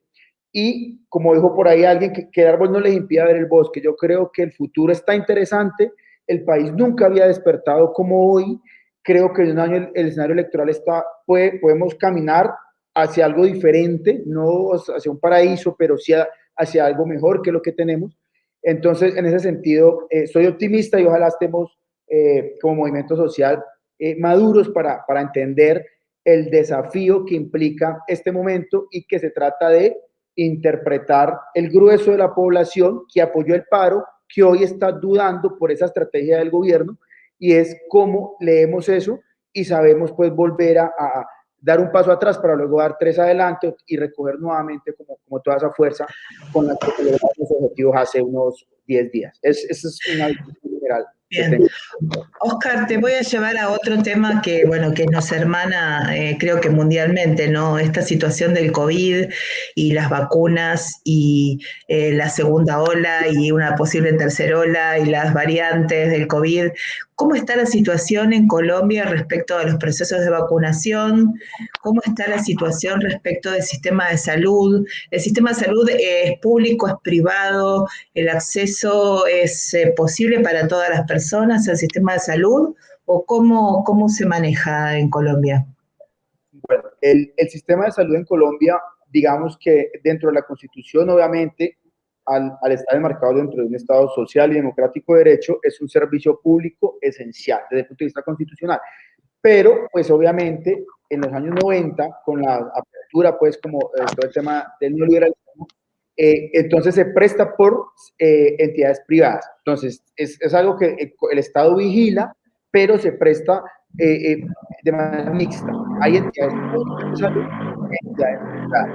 Tú trabajas y tu empleo o tú eres independiente, entonces tú cotizas a la seguridad social, estás en algo que se llama el régimen contributivo, y si no estás en el régimen, digamos, social del servicio público, que es terrible, ¿sí? O sea, ir a un hospital público es como ir a una zona de guerra, pues ahí la gente en los pasillos, con las tuberías expuestas y todo este tema, es el servicio público de salud, y está el servicio contributivo, que es el que pagamos todos por trabajar, y ya está el otro, que es la medicina prepagada, que los que pueden tener la posibilidad, pues pagan su medicina prepagada. Entonces, digamos que el sistema de salud obviamente está estratificado, como siempre decimos, ¿no? Los derechos se vuelven mercancía, accedes a ello en la medida de tu capacidad, digamos, adquisitiva. ¿Cómo eso hoy ha sido presionado por la pandemia? Nosotros somos uno de los países con el nivel de vacunación más lento. Hace un par de semanas veía como esa estadística, pues con el tema per cápita, bueno, la vacunación, digamos que viene muy lenta. Incluso hace un par de semanas el presidente, eso fue una bomba. Es que aquí hay cosas anecdóticas que desencadenan grandes conflictos. Un paréntesis, la reforma tributaria, una de las cosas que más indignó a la gente a marchar fue que le preguntaron al ministro, que salió descabezado por las marchas, que cuánto valía una docena de huevos. Y el tipo dijo 1.800 pesos, o sea, el tipo no tenía ni idea cuánto valían los huevos, y entonces eso indignó a todo el mundo, ¿sí? Porque el ministro creía que los huevos valían 3 veces menos de lo que realmente valen, y decían, pues con razón, él vive en otro mundo, ¿sí? Bueno, con las vacunas, ¿qué ocurrió? Las vacunas empezaron a traer, y los alcaldes empezaron a vacunar a la gente, y salió el gobierno a llamarlos, a decirles, vea, no vacunen tan rápido porque no tenemos vacunas. Y como tú sabes que la segunda dosis es después de tantos días de la primera y tal, entonces aquí eso fue otra bomba. Entonces salió el ministro a desmentir, pero todo el mundo, eso fue un hecho noticioso, de que el gobierno nacional estaba diciendo que no vacunen, imagínense, porque no tenían contratos. Al principio de la pandemia, nuevamente Colombia no tuvo contratos, y fue otra anécdota, porque los negociadores del gobierno no hablaban bien inglés. Entonces van a negociar, eso fue cuando con Pfizer y con Moderna, hacen como una rueda, y se salen las noticias de que no sirvió porque los que mandó el gobierno no hablaban bien inglés. Entonces son cosas como anecdóticas, pero te muestran cómo está el tema aquí. Entonces, en cuanto al problema de salud, por ejemplo, en Bogotá, el nivel de ocupación de UCIs, estos últimos 3 días he estado tan metido en el tema del paro que no he seguido, pero iban como en el 92% el nivel de ocupación de las UCIs, aquí en Cali también. Entonces uno también dice, pero mientras el gobierno también hace como 3 semanas compró mucha cosa para la policía, tanquetas, granadas lacrimógenas, todo eso es público, porque es contratación pública. Tú entras a las páginas de contratación, ahí están las compras. ¿Y cómo así que no hay camas, no hay respiradores? Bueno, incluso están diciendo que por los bloqueos no está entrando el oxígeno, y más gente está muriendo por COVID por culpa del bloqueo. Es otra cosa que están diciendo, ahora que recuerdo. Entonces hay una bomba de tiempo, y nos preocupa que en unas 2 semanas que explote el contagio producto de las marchas, tengamos un nuevo problema, porque las marchas todos nos hemos aglomerado y ha sido tremendo. O sea, son miles y miles y miles de personas aglomeradas en las marchas, gritando consignas, disque con el tapabocas. Entonces creemos que podemos, en unas 2 semanas o 3, nosotros ya estamos en el tercer pico, explotar la situación, y realmente aquí estamos lentos en vacunación, no hay camas, no hay oxígeno, y pues bueno, puede estallar también por ese lado otro problema en el tema del COVID. Sí, la verdad que una situación bastante parecida en números, ¿no? Salvando esto de la gente en las calles, bastante parecida a nuestro país. ¿Pincho? No, me sorprende la similitud entre los dos países, ¿no? Bueno, creo que también esta visión latinoamericana que se ha tenido todo este tiempo tiene que ver con esto, ¿no? Digamos, esta derechización que tuvo la Latinoamérica, ¿no? Fue provocando estos acontecimientos y se están pagando las consecuencias, ¿no? Que no haya oxígeno, que los gobiernos salgan a comprar aviones caza en vez de completar los hospitales, ¿no? Y esto que hablaba de cómo se trabaja la salud en Colombia, donde se le da mayor preponderancia al que puede pagar un servicio de salud, que es lo que también pasa acá en Argentina, pero hoy en Argentina eso se empieza a dar vuelta porque ni siquiera la persona que tiene el mejor servicio de salud pago puede acceder a un servicio de terapia intensiva porque está todo para llevar adelante las atenciones por COVID. O sea que no te garantiza tampoco que vos puedas tener ese lugar si estás en un contagio o tenés que ir a una terapia intensiva. La verdad que es muy preocupante, más también donde se aprovecha el tema del COVID para seguir radicalizando estas ideas como única alternativa de salida, seguir con la cuestión de el sálvese quien pueda y el que cada uno se tiene que proveer de lo que necesita, ¿no? Aquí el expresidente argentino viajó a los Estados Unidos y bueno, él fue y se puso la vacuna porque podía, ¿no? Y, digamos, dando todo un símbolo de que el que puede lo hace y el resto vemos, ¿no? Entonces, bueno, es triste la situación de Latinoamérica, pero bueno, así como dice Oscar, esto de la salida del pueblo a la calle, la movilización, me parece que también es un buen refugio para ordenar las ideas de las personas que nos están gobernando.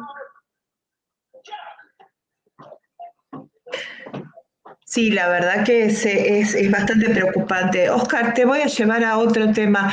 ¿Qué temperatura está haciendo en Cali en este momento, más o menos? Bueno, a ver, a ojo, porque aquí tengo como algo de climatización, pero voy a hacer trampa. A Yo ver. calculo 36 grados Celsius, se dice ya, ¿no? Ya dicen que no es centígrados, pero voy a verificar a ver cómo estamos. Pero aquí yo creo que unos 36 grados estamos, aquí es calientico. 36 grados, calentito, sí, sí, sí, sí. Pero yo me confundo un poco con la geografía de Colombia y ¿Cali está alto o está abajo? Cali está Abajo. abajo. Ah, Sí, Cali estamos a 3 horas de la playa de Buenaventura, que es el principal puerto, pues, de aquí de Colombia, y es del Pacífico colombiano, Buenaventura. Entonces, bueno, no estamos tan arriba. Bogotá está como a 2.300 metros a nivel del mar. Nosotros sí. somos una de las ciudades más cálidas dentro de las capitales. Claro, claro, claro, me imagino, no. Descartado Cali, no es una ciudad para mí, definitivamente. Tengo que buscar otro lugar mucho más frío. En promedio es por ahí 24 grados, no es tan caliente, en promedio. Y además aquí la gente es muy alegre, muy rumbera, hay comida riquísima. Vamos a eso porque viste que acá tenemos a un señor que está por ahí arriba, que está con una remera del Chapulín Colorado. Él es cocinero. Entonces yo quiero que participe, porque pobre, parece que fuera una estatua, pero no, está ahí. Y te quiero preguntar, Oscar, si vos tuvieses que decirme, ¿cuál es el plato típico de Cali? Si yo voy a Cali hoy y me voy a morir de calor, lo primero que voy a pedir en un restaurante, en un bar, a donde vaya, tiene que ser ¿qué? Tienes que ir a la novena y pedir un cholado, ¿ya? Si tienes mucho calor. Un cholado. Ajá. Sí, que es, bueno, no sé si nuestro amigo el Chapulín sabe que es un cholado o lo corchamos ahí. A ver. No. A ver. No sabe. Ok, bueno. Es algo típico de aquí y haz de cuenta, un vaso, ¿sí? tiene hielo molido, picado, ¿sí? Tiene como diferentes sabores, como de jugo, qué sé yo, de naranja, de mandarina, que va sobre el hielo, y encima de eso le ponen frutas, muchas frutas, encima de eso le ponen Milo, no sé si Milo también existe allá, ¿sí? Bueno, no sé. Le ponen como algunas vitaminas, pues, o sea, Milo, algunos productos que a veces usa como para desayunar y cosas de esas. Sí. Y unas bolas de helado y unas Ah, galletas. Eso queda algo así gigante. sí. Interesante. Eso es para desayunar. Ese es, Eso es para- eso es para cuando hay bastante sol, cuando hay bastante calor y vienen amigos de Argentina, uno los lleva a que se coman un cholado y se refrescan. Y ahí para allá hay cosas muy ricas, ¿ya? Hay las marranitas, que ya es como en la noche, eso es como, llamamos acá fritanga, es plátano verde o maduro, que hacen una bolita y dentro tiene chicharrón, o sea, tiene cerdo picado. Entonces por ¡Epa! fuera es un plátano y por dentro es con cerdo frito, es delicioso también. Bueno, ahí es cosas. Uh-huh. Muy bien, muy bien. Ya ¿Y sabemos qué pedir. en algún momento hay invierno en Cali? No, o sea, hay temporada. Es genial. Ya. Ya está pensando venir, Martín, ya con Olvídate. Sí. En algún momento esto va a parar y bueno, con Oscar nos conocemos de una comunidad donde tenemos gente en todos lados, así que ya tengo para ir a México, tengo para ir a Colombia, tengo buenos amigos allá, así que Muy bien, vamos a hacer un Sí, tour. muy Avisá, bien. Martín, avisá que yo te acompaño si querés. Yo Vamos, te cuido las vamos espaldas. todos. Va la delegación de abogados de radio. fíjate, además que Cali tiene otra particularidad, y es que a 20 minutos tenemos un río hermoso, Ajá, de agua cristalina, de agua fría. A 20 minutos tienes calor, en 20 minutos estás en el río. A otros bien. 30 minutos tenemos el kilómetro 18, le llamamos nosotros, que es como una loma, una montaña, donde hace mucho frío, o sea, cambias 20 grados centígrados en 40 minutos, hay neblina, tienes que ir con unas dos chaquetas de las que tiene el doctor Sabadini, Ajá. para que no te, por el frío que te va a dar, y es neblina, y allá tomas bebidas calientes, chocolate, queso. Entonces, a 3 horas tenemos mar, o sea, aquí, mejor dicho, aquí Todo. el clima, aquí no hay estaciones porque tú escoges el clima del Claro. año. A, Bueno, está muy bueno, está muy bueno. A mí me gusta muchísimo viajar, conozco bastante de Latinoamérica, pero Colombia es uno de los países que aún me resta por conocer, por eso te estaba preguntando. Y no pierdo la esperanza de que en algún momento esto de COVID desaparezca, o por lo menos nos acostumbremos a convivir con él, y podamos empezar a viajar, ¿no? Sin duda, me parece que tenemos que apostar a eso para seguir conociendo este continente tan hermoso en el que vivimos, ¿no? Con realidades por momentos tan similares y por momentos tan diferentes, pero que sin duda es muy interesante de conocer y de intercambiar vivencias, ¿no? Eso es lo más importante. Acá, Zulma, tu compañera de trabajo, Sabadini, ya quiere que vayas a Paraguay también. Acá la podemos conectar con nuestro cocinero de cabecera, de Ningún paraguayo problema. él. ¿Mm? Así que es latinoamericano, Abogados de Radio es latinoamericano, así nada más. Muy Sí, bien. sí, Ahí sí, sí. levanta, quiere decir La patria algo. grande. Sí, Sí. señor. Quería Sí. preguntarte algo, Oscar. Como sabrás, estábamos a menos un mes aproximadamente de la Copa América. ¿Qué se sabe? ¿Se juega ya que los partidos de Copa no se están jugando en Colombia? ¿Se sabe algo? Sí, pues en este momento incluso el torneo local está interrumpido, pero lo que hace unas par de semanas dijo el presidente era que sí se iba a jugar como si nada, y bueno, yo creo que de aquí a un mes debería estar el tema ojalá un poco más regularizado. Entonces, bueno, obviamente sin público, pero es probable que sí se jueguen los partidos acá. Bien. Bueno, Oscar ha sido cronista. Sí. Política, economía, clima, turismo. Salud, deporte, todo. Le preguntamos de todo, de todo. Bueno, Y eso que me quedé sin tiempo si no le preguntaba por Betty la Fea. Ok, menos mal, porque no, por aquí la dieron hace muchos años y por ahí mi familia la veía, pero no, también podemos hablar de Betty. no, pero ¿te acordás que hace 2 años estábamos con el tema ay, ahora se me fue de la Pablo cabeza Escobar. de Pablo Escobar, acá en Argentina era Claro. furor. Sí. ¿Viste? Sí. Estábamos con esos latiguillos que te mato a tu madre, a tu Sí. bueno, con todas esas cosas. Y si su abuelita está muerta, la desentierro y se la vuelvo a matar. Estábamos con eso a full. Hace 2 años tuve la oportunidad de estar en Argentina y cada vez que me subía a un taxi o cada vez que hablaba con alguien me preguntaban por Pablo Escobar y yo al final les decía, vengan, pero Gabriel García Márquez, hay muchas cosas. Claro. Y nos dolía que en cierta manera hubiera cierta admiración, ¿no? Nosotros decíamos, venga,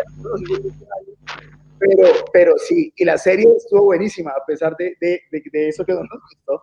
Fue una serie que aquí también la vio todo el mundo, pero hace 2 años que yo estaba allá, todo el mundo me preguntaba, era por Pablo Escobar, y era porque la serie como que estaba ya en la cresta de la ola en ese momento. Claro, pero igualmente a raíz de la serie también se pudo ver todo también el trasfondo político, ¿no? Todo esto que vos contabas de los candidatos a presidente que iban por una fuerza que era opositora, que bueno, nunca llegaban, ¿no? Eran directamente eliminados y también ahí conocimos una realidad que por ahí no teníamos tan al tanto sobre Colombia, ¿no? Entonces, eso también fue importante porque daba a conocer esa otra cara del país, ¿no? Entonces, eso también fue importante para nosotros conocerlo, por lo menos por parte de la serie. Claro, claro que sí. Bueno, Oscar.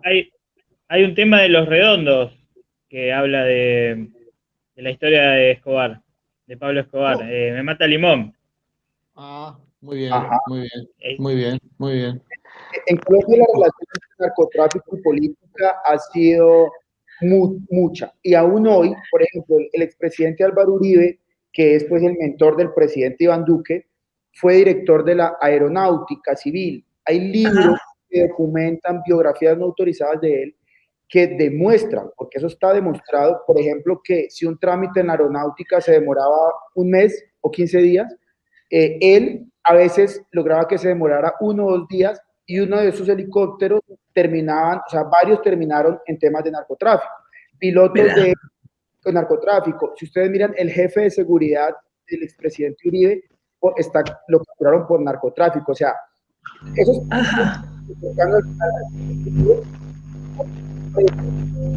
O sea que hoy, digamos que creemos que se mantiene, pues hay todavía una relación muy cercana y eso tiene que ver con todos los diferentes ciclos de violencia en Colombia. Siempre el narcotráfico lamentablemente sigue jugando, solo que ya no es un gran capo, miles de capos con el agravante que hoy hay, tenemos una cosa que es el plan del Golfo y hay como se han denunciado una especie de franquicias de la mafia mexicana, y entonces hay muchas franquicias de tema internacional, mucho más complicado. De eso ya hay también bastante literatura y es preocupante, pues. Acá en Colombia. Perfecto, completísimo, Oscar. Realmente nos has informado, nos vendiste tu país, así que ya estamos todos mirando a ver cuándo nos podemos ir a Colombia. Así que por mi parte te agradezco este rato que le has dado a Abogados de Radio, quedamos en contacto y ojalá que la próxima vez que te contactemos sea por una noticia mucho más grata, ojalá. por algo que realmente nos saque una sonrisa o por lo menos nos dé esperanza de que podamos estar un poco más unidos como latinoamericanos, ¿no? Ok, no, muchas gracias a ti y al doctor Sabadini por la invitación. Me da mucha alegría haber participado y compartido con ustedes en este espacio tan ameno. Gracias, Oscar. Un abrazo grande. Bueno, hermano. Chao. Chao, chao. Bien, bueno. Muy bien. Escucho como una fritura, ¿puede ser? Sí. Escuchando porque estaba silenciada, no sé cómo me estabas escuchando. No, pero se ¿Ahora? escuchaba como una... No, ahora no. Ah, Se ve que sí, por eso estaba silenciando los micrófonos porque había un poco de interferencia. No sé si era la conexión de Oscar o qué, pero estábamos haciendo interferencia con nuestros micrófonos. Sí, Bien, sí. realmente muy buenos comentarios por la entrevista de Oscar y por la entrevista con Florencia Guimaraes, así que un programón. ¿Qué más tenemos, Sabadeta? Bueno, una noticia que impactó en el mundo, que se conoció en el día de ayer. Elon Musk, el fundador de Tesla, ¿no? Sí. Estuvo una entrevista en Saturday Night Live. ¿Está bien? SNL, decirle que es más fácil. Claro. Donde hizo saber que fue diagnosticado con el síndrome de Asperger, ¿no? Ajá. Y que esto le traía aparejado algunas cuestiones en su vida adulta, pero también dijo que lo sufrió mucho en su niñez. Y en el momento que yo conocí la noticia por Instagram, ¿no? Porque lo habían hecho una publicación, entonces empecé a buscar y vi el titular de Infobae que decía esto, de que había dicho que tenía Asperger, y decía, Elon Musk padece Asperger, ¿no? Entonces yo fui a buscar la palabra padece, ¿no? Claro. Y me hacía esta pregunta, ¿no? Vos sabés que el Asperger es un trastorno que está dentro del espectro autista y que por lo general se diagnostica bastante tarde, ¿no? Cuando tanto hombres o mujeres, ya en la adolescencia o llegando a una niñez un poco más de 10, 11, 12 años. Nunca se diagnostica antes porque se confunde mucho con cuestiones que tienen que ver con la conductual, cuesta bastante. Y mucha gente se diagnostica en la vida adulta, digamos, ya gente grande de 30, 35, 40, que empieza a tener algunas cuestiones que lo inquietan, hace las consultas y por ahí llega justo con un psicólogo o un psiquiatra que por ahí le dice, bueno, vamos a hacer este estudio y se detecta, ¿no? Entonces ahí empiezan a encajar las piezas de por qué algunos comportamientos, de por qué algunas cuestiones. Sí. Y lógicamente que con los acompañamientos se vive normalmente. Algunos necesitan más acompañamiento, otros menos, ¿no? Hay gente que ha llegado a la vida adulta sin ningún problema, después lo que hace es un poco ver cómo soluciona esas cuestiones que tiene en las cuestiones de relaciones, en el tema de lo social. Muchas veces esto de la literalidad es algo que caracteriza, ¿no? De ser muy literal, de no entender el doble sentido, la ironía. El doble sentido, la ironía, ¿no? Es como que eso es algo que cuesta bastante. Pero también tiene esto, ¿no? Pueden ser mentes brillantes, como pueden ser mentes muy metódicas. Por lo general, lo que trae como una cuestión principal siempre es lo metódico, ¿no? Esto de que la obsesión por algún tema, ¿no? Entonces yo creo que a él la obsesión por estos temas, ¿no? Por el tema de lo espacial, por el tema de todo esto que lo deslumbró, hizo que llegue a los lugares donde llegó, ¿no? Y también el hecho del impacto de la frustración, ¿no? Esto de, bueno, hice algo, no lo pude lograr y uno como que se frustra, baja los brazos, ¿no? Entonces es ir hasta lograr el objetivo. La comunidad de Asperger en Argentina y en todo el mundo está como revolucionada, porque imagínate el calibre de una persona de estas y que nosotros hoy estemos hablando de esto, que en los canales principales de televisión se esté hablando de esto, que en los diarios estén las notas, hace también que se visibilice, ¿no? Y que mucha gente que por ahí no tenía idea, lo empiece a hablar y empieza a reflexionar y dice, che, yo, mira, tengo algunas características, ¿qué hago? Voy a empezar a preguntar, ¿no? Sí.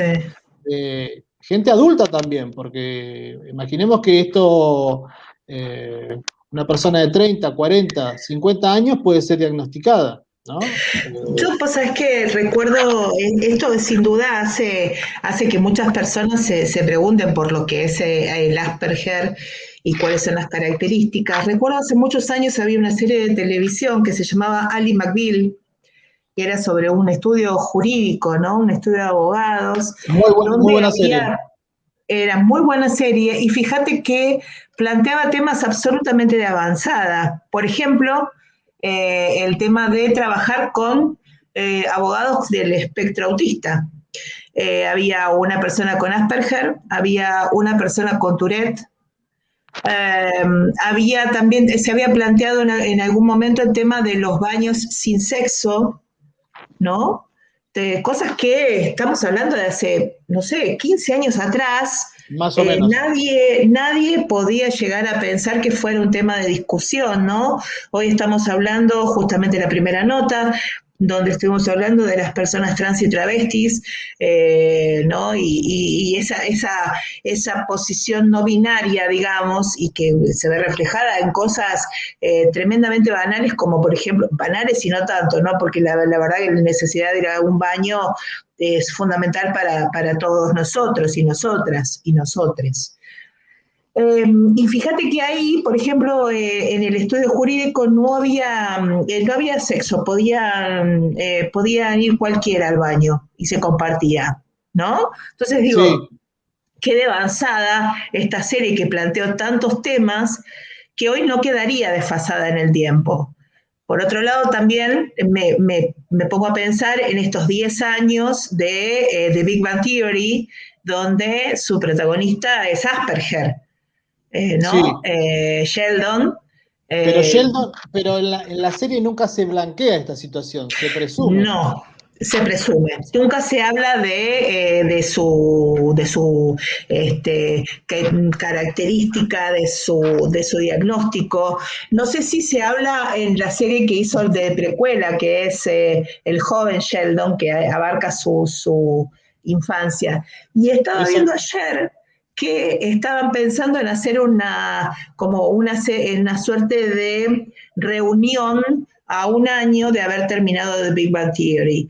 Y pensaba en Sheldon con sus métodos y sus cosas que tienen que ver con la higiene personal y con no compartir y con no sentarse en espacios públicos, ¿cómo será la vida de esta persona en un contexto de pandemia? Porque la serie termina pre-pandemia, ¿no? Claro. ¿Cómo sería ese personaje desarrollado en un contexto de pandemia?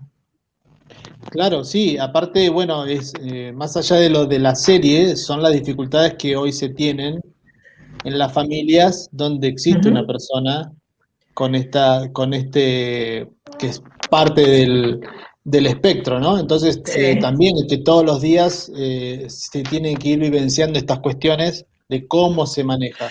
Pero ahí quiero agarrar una parte de lo que vos decías que es muy importante, porque hablabas de 10 años atrás sobre la inclusión en el trabajo, ¿no?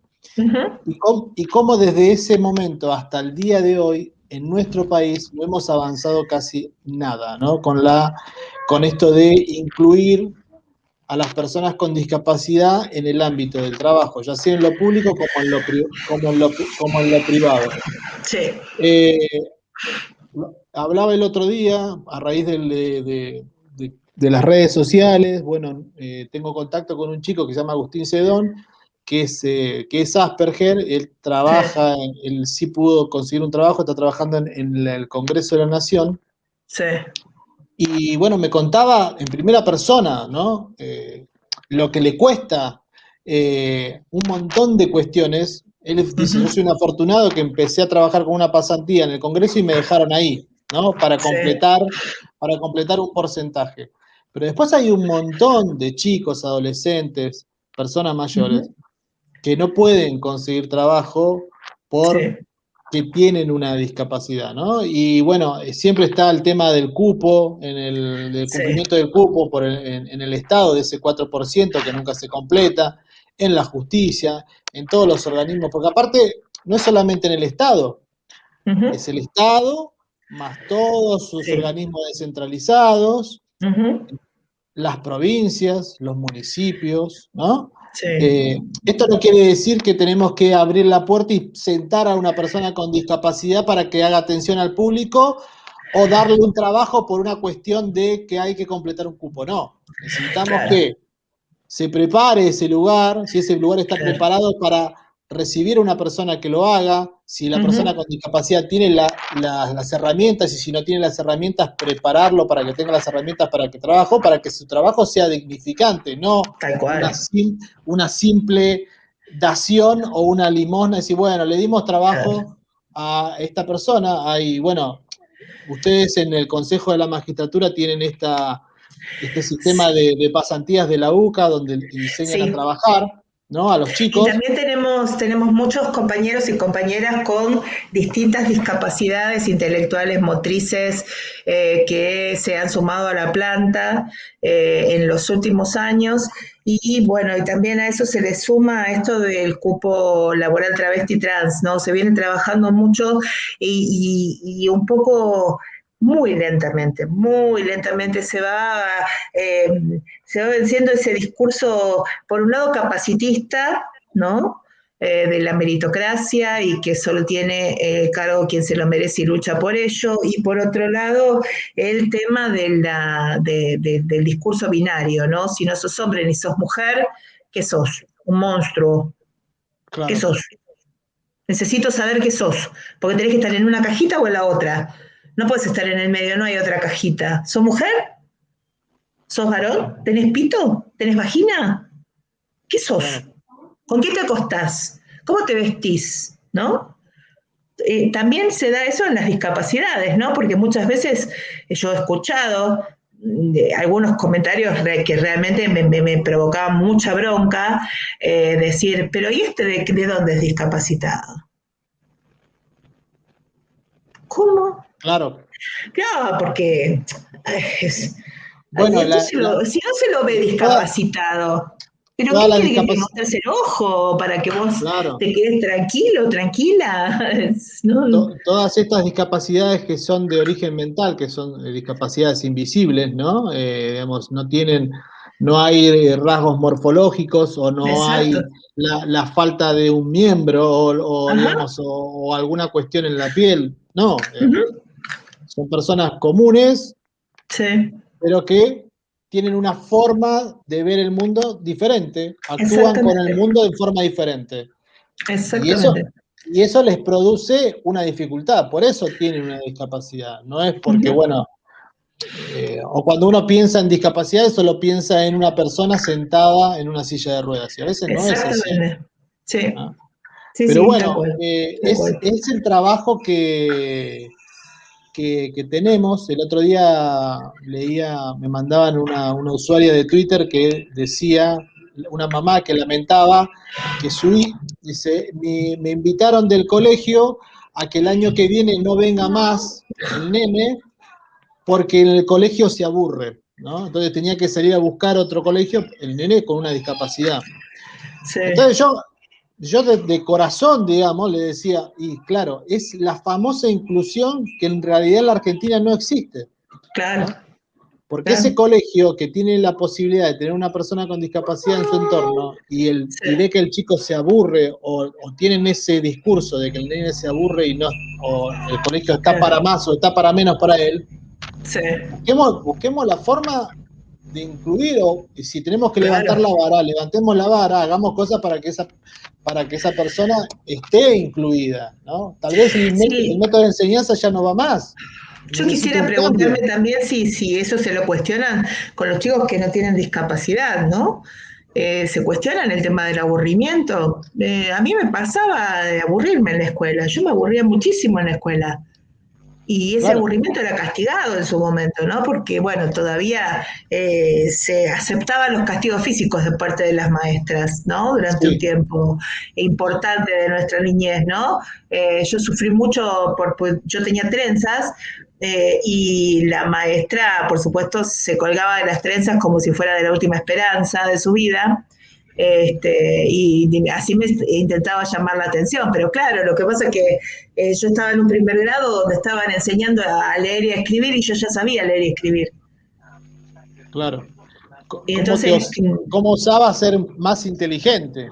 claro, no había forma de provocar mi atención ni de evitar mi dispersión, ¿no? Pero ojo, Claro, que yo no había aprendido a escribir y a leer porque en mi casa me estuvieran incentivando, sino porque en el jardín me habían enseñado a leer y a escribir. Y entonces éramos un grupo de alumnas que ya veníamos con conocimiento de leer y escribir. Entonces la maestra se descajetaba porque se le empezaban a aburrir los alumnos, las alumnas en este caso. ¿Estos son recuerdos en blanco y negro o en color que tenés vos? En color, por supuesto. Yo no tengo fotos en blanco y negro. Bien, Pero Zulma, por favor, tengo 50 años y lo digo con mucho orgullo, mi querida.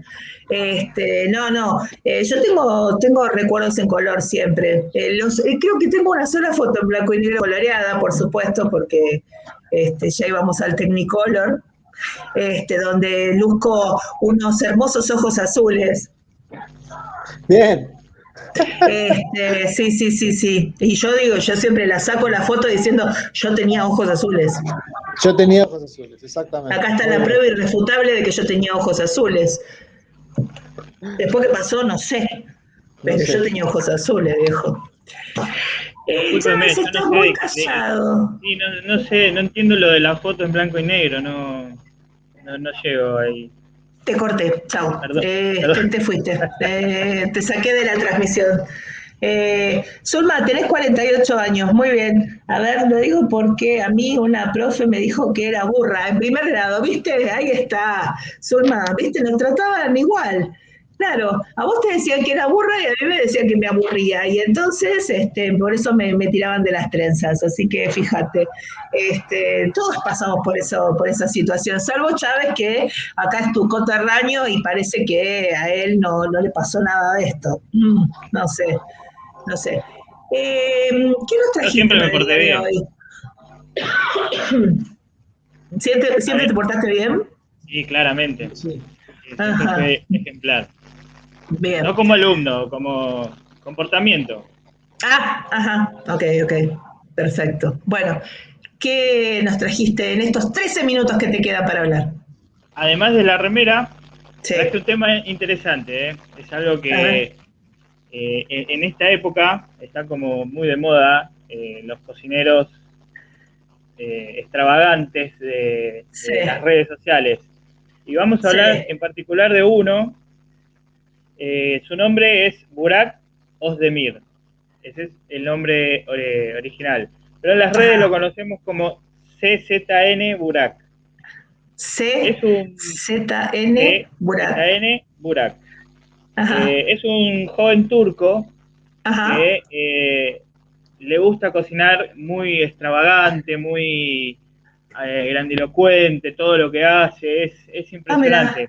Después si lo pueden buscar, búsquenlo. Es un Sí, fenómeno, la verdad que es un fenómeno, porque es muy jovencito, sí. solo tiene 27 Ajá, años sí, y tiene una cantidad impresionante de seguidores en todas las redes sociales. Acá les tiro unos numeritos para que sí, tengan idea.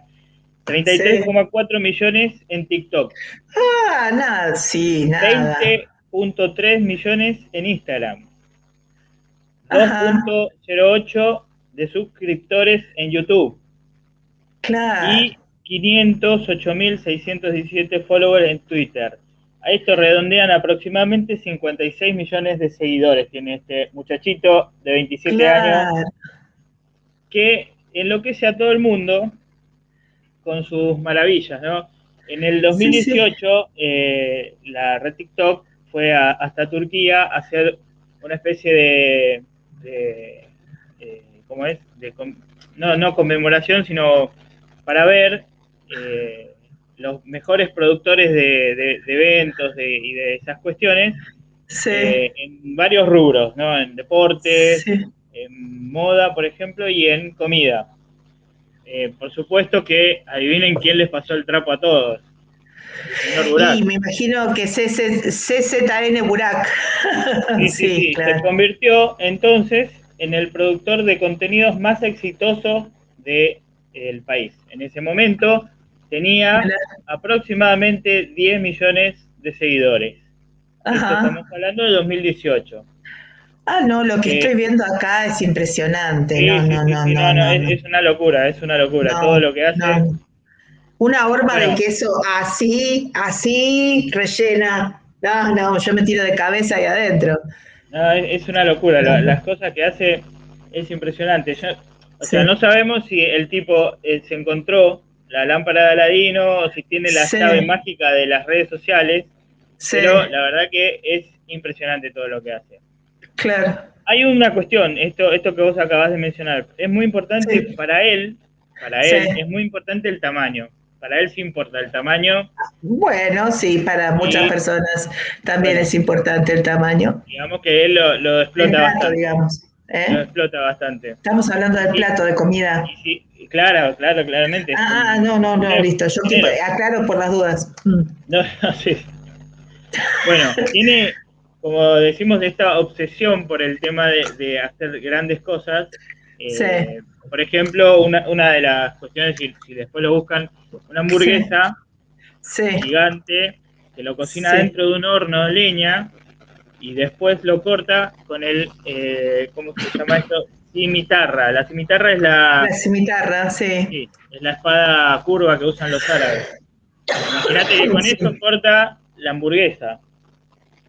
Bueno, y así un montón de otras cuestiones. Hace las cookies, tamaño mesa redonda. Después lo va partiendo en pedacitos y él es también dueño de una cadena importante de restaurantes en Turquía. Y lo atiende él. En la casa central, digamos, donde está, atiende él tiene su grupo de cocineros, pero todo lo que es la atención, digamos, en el salón lo hace él. Y por supuesto que tiene una parte de show que también hace participar a los comensales. Hace unas presentaciones increíbles, con fuego. O sea, no, es una cosa impresionante y por eso es que tiene la cantidad de seguidores que tiene. Sí, claro. Hace, por ejemplo, una de las cosas, si después lo buscan, hace una ganache de chocolate y se filma vaciando 15 packs de leche en una olla gigante y después tira una pelota, una bola de chocolate tamaño pelota de fútbol adentro de la olla. Y así te puedo contar un montón de otras cosas que hace impresionante este muchacho, que por algo tiene la cantidad. ¿Esto todo en Turquía? Claro, sí. Todo en Turquía. Tremendo. Estoy viendo unas fotos impresionantes. Un pancho que debe medir como 2 metros más o menos. No, es impresionante. Tremendo. Bueno, sí, ¿qué más? El tipo tiene, digamos, la vara más arriba todavía, porque ya con esto vos podés decir, bueno, la verdad que es impresionante todo lo que hace y compro, ¿viste? ¿Qué hace? Se filma constantemente y hace, por ejemplo, pica cebolla, amasa, hace todo lo que se puedan imaginar que se hace en una cocina, el tipo lo hace sin mirar lo que está haciendo, lo hace prestando atención todo el tiempo a la cámara, a los ojos, a la lente de la cámara, y con una sonrisa que vos decís, tiene un problema en la cara, un problema muscular, porque no para de reírse, está todo el tiempo con una sonrisa y nunca mira lo que hace. Es impresionante, la verdad, no se puede creer todo lo que hace. Y los Bueno. trabajadores que tiene a su cargo, digamos que siguen esta misma mecánica de sonreír. Vos ves que los mozos van pasando con una sonrisa mirando la cámara fija, y así Sí. los cocineros. Ajá. La verdad Mirá. que es muy, muy gracioso verlo, y después seguramente todo lo que hace tiene una pinta impresionante. Bien, anotamos. Entonces, Turquía, primero Colombia, pero al lugar ese chiquitito donde baja el 20 grados la temperatura, y después a Turquía. Ahí está, lo tenemos todo previsto. Yo Ahí te estuve a punto dejamos. de irme a Turquía. Yo prefiero ir a la parte de calor, pero no importa. Eso. Claro, no, yo estuve a punto de irme a Turquía antes de la pandemia. Menos mal que no compré el viaje, sí. Mire usted. Sí. Ahora me recordé y me da tristeza y me quiero poner a llorar, pero bueno, México, No llore. Turquía.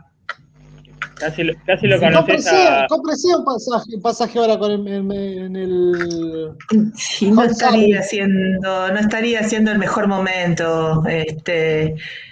Mirá, acá, bueno, Zulma, yo también quiero ir al cumpleaños de Saba, pero no me invitó, mira. Ya pasó, ya pasó. Sí, viste, sí, soloso, Zulma. No, tremendo. Sí, En fin, lo último sí, sobre Burak es que por tiene favor. también un costado muy solidario. El tipo no Ajá, solamente cocina en su restaurante y muestra todo lo que sabe hacer. El tipo tiene un costado muy solidario que ayuda, y más en esta época de pandemia, ayuda ujú, mucho a comedores, enviándole camiones ajá, con alimentos, ropa, juguetes para los chicos, y no solamente que los envía, los lleva a él. Va él mira, personalmente, hace la entrega, sí, muchas veces se pone a cocinar para los comedores. Así que la ajá. verdad que el tipo es impresionante, es completo, hasta tiene cara de buena persona, mirá. ¿Es soltero? No le busqué el currículum por ahí. Calculo que sí, no sé. 27 años. No, estás silenciado, Sabadini. Son preguntas que uno no hace, que no. Amasa mira Claro, el producto elaborado, ¿no? Bueno, qué sé yo pregunto por las dudas, ya que hizo una semblanza de Burak, Claro, sí, ¿no? sí. A lo sí, mejor. me Podría llamó haberlo mucho hecho. la atención. La verdad que al principio lo veía como algo gracioso, después lo empecé a ver más seguido, Sí, empecé a ver muchos de sus videos, sí, y la verdad que vale la pena muy verlo. bien, muy bien. Está muy bien, Bueno, está muy bien. nos estamos quedando sin tiempo. Vamos a tratar de entregar el programa por primera vez en horario para Por que favor, después no se enojen los patrones. Eh, Queridos míos, nos vemos la próxima semana para hacer una nueva entrega de esta loca historia que comenzó hace 8 años con Abogados de Radio. ¿Sí? ¿Les sí, parece? Que cómo tengan no. todos una excelente semana. Sí, Sabadeta. No, agradecerle por la presencia, por el aguante de que no llegué temprano, y nos vemos Hmm. el lunes que viene. Sí, señor, el lunes que Ahí viene. estaremos. Gracias, Bueno, José Chávez. Adiós. Nos vemos. Bye bye. adiós.